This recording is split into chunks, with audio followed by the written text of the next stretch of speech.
บายดีวันนี้เราจะไปไหนวันนี้เรามีทริปพิเศษเนาะทริปสายเดียวเอาสิไปบางเวียงแล้วต่อหลวงพระบางมื้ออื่นเศร้าเดี๋ยวจะเป็นเนื้อไหนนั้น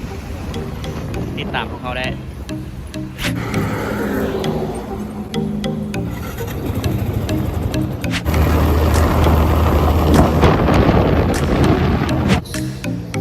ตอนนี้เขาฮอด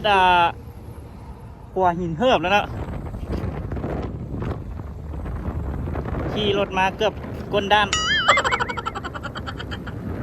อีกประมาณ61 กิโลกับฮอดวังเวียง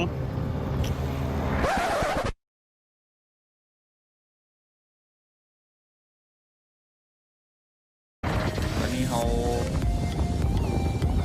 อยู่วังเวียงนี่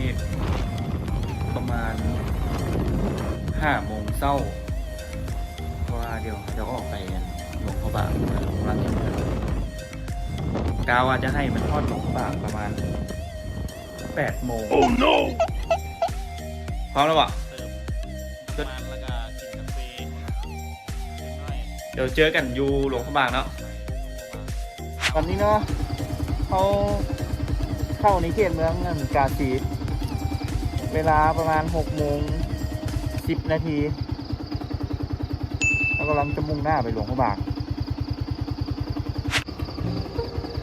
เบื้องมอบ